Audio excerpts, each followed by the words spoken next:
كانت البداية في 3 من شوال لعام 1432 للهجرة، حينما عقد المجلس البلدي السابق بمحافظة الخرج برئاسة رئيس المجلس الدكتور عبد الرحمن بن عبيد الرفدي اجتماعا دوريا بحضور أعضاء المجلس لمناقشة العديد من الموضوعات المطروحة. وفي ختام الاجتماع أقر المجلس تنفيذ جسر على تقاطع طريق الملك عبد العزيز مع طريق الملك عبد الله.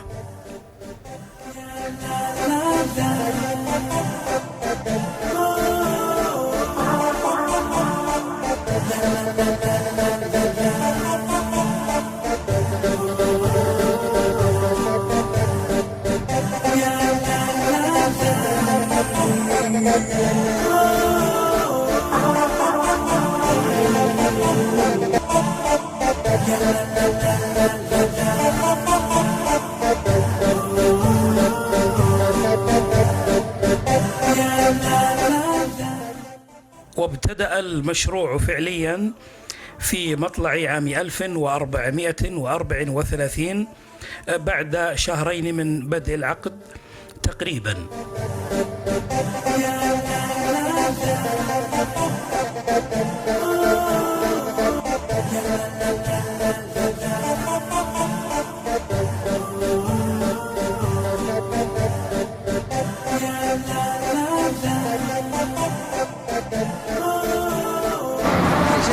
المشروع انا اخوك والله المشاريع هذه شيء يبسط وشيء يفرح، يعني ان المشاريع هذه تنجز، ولانها في الاخير هي تسهل مهمه الحركه وتسهل مهمه الطرق، ولكن مشكلتنا احنا في عدم الانجاز في المشاريع.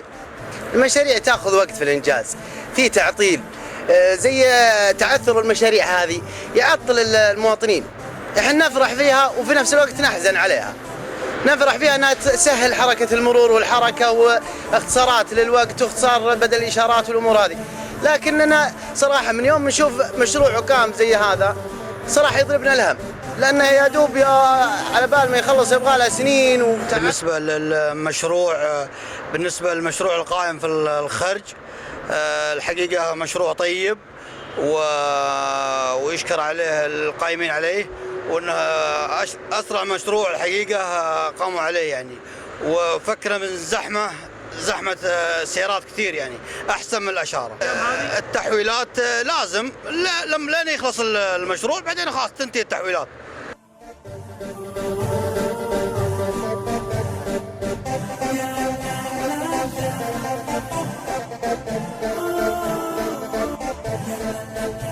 هذا وقد تفقد محافظ الخرج الأستاذ شبيلي بن مجدوع آل مجدوع يوم 6 من ذي الحجة لهذا العام مشروع جسر طريق الملك عبد الله في مدينة السيح، وكان برفقته رئيس بلدية الخرج المهندس أحمد بن محمد البكيري، ووكيل البلدية للشؤون الفنية المهندس متعب آل قعيد، ومدير إدارة مرور الخرج المكلف العقيد عبد الله الحقباني.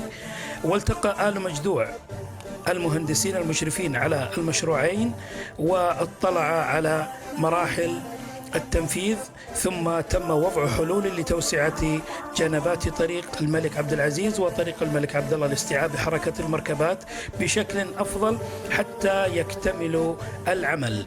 وفتح مسار مؤقت تحت الجسر لفك الاختناق المروري، كما تم إغلاق مسار الدوران في شارع عثمان بن عفان بحي السليمانية الذي يخترق المنطقة المركزية لوسط المدينة.